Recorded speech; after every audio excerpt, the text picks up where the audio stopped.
साथियों, मैं आदिल खान आजाद। केंद्र की मोदी सरकार लोकसभा चुनाव से पहले नागरिकता संशोधन अधिनियम यानी कि CAA को लागू कर सकती है।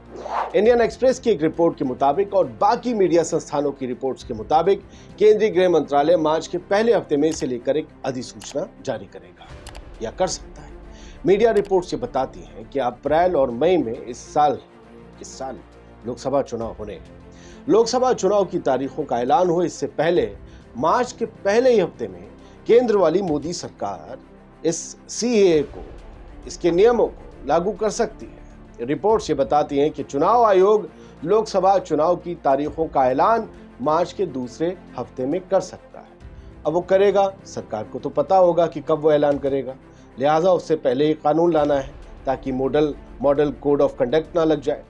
माना यह जा रहा है कि आदर्श आचार संहिता MCC model code of conduct इसकी ऐलान से पहले, इसके लागू होने से पहले ही CAA लागू किया जा सकता है, क्योंकि आचार संहिता लागू होने के बाद आमतौर पर सरकार कोई बड़ा ऐलान नहीं कर सकती। CAA अफगानिस्तान, बांग्लादेश और पाकिस्तान के अवैध प्रवासियों को भारतीय नागरिकता देने का रास्ता साफ करता है।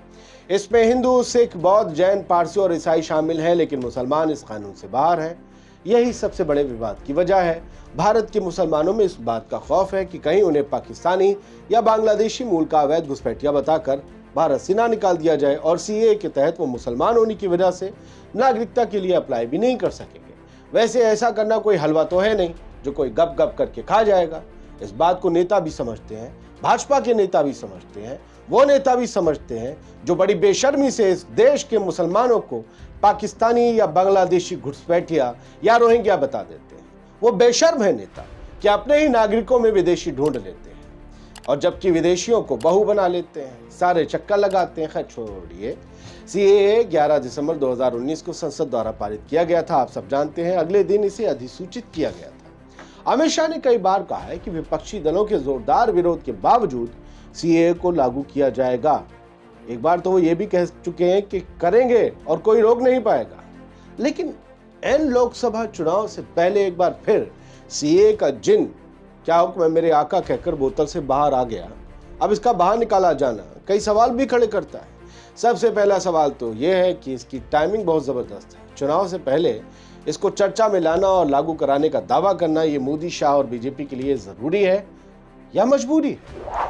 दूसरा सवाल यह है कि क्या राम मंदिर बना देने और कश्मीर से अनुच्छेद 370 हटा देने भर से देश की मोदी सरकार को मन मुताबिक फायदा मिलता नहीं दिख रहा है, जो CAA का जिन भी बाहर लाना पड़ा? दूसरा सवाल ये था। तीसरा सवाल बड़ा जबरदस्त है कि क्या इस बार फिर CAA के खिलाफ शाहीन बाग जैसे आंदोलन शुरू होंगे और मुसलमान सड़कों को घेर लेंगे? अगर ऐसा होता है तो इस विरोध का फायदा BJP को ही मिलेगा, क्योंकि पिछली बार शाहीन बाग वाले मुद्दे को कुछ चुनाव में BJP ने खूब भुनाया था और बहुसंख्यक तबके का एक बड़ा वर्ग मुस्लिमों के आंदोलन के खिलाफ खड़ा हो गया था। साथ ही BJP सरकार के बनाए गए इस कानून के समर्थन में भी वो वर्ग आ गया था। कुछ लोगों ने इस कानून को राष्ट्रवाद से जोड़कर आंदोलन कर रहे मुसलमानों के जरिए देश की सबसे बड़ी अल्पसंख्यक आबादी को देशद्रोही तक करार दे डाला था। हकीकत में वही देशद्रोही होते हैं जो अपने ही देश के नागरिकों में देशद्रोही ढूंढते हैं बेवजह। दुनिया जानती है कि BJP मुसलमानों को टिकट नहीं देती और ज्यादातर मुसलमान भी टाइट रहते हैं, इसलिए BJP को वोट नहीं देते हैं।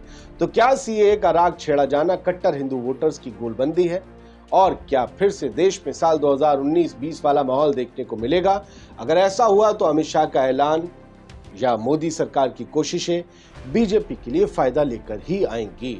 साथियों, याद रखिए कि नरेंद्र मोदी सरकार के पेश किए गए CAA कानून का मकसद ऐसे हिंदू, सिख, जैन, बौद्ध, पारसी और ईसाइयों से सताए गए गैर मुस्लिम प्रवासियों को भारतीय नागरिकता प्रदान करना है, जो 31 दिसंबर 2014 से पहले बांग्लादेश, पाकिस्तान और अफगानिस्तान से भारत आए। फिलहाल अब CAA बाहर आया है, तो कौन कौन बाहर आएगा, इस पर सभी की नजरें टिकी हैं, हमारी भी टिकी हैं।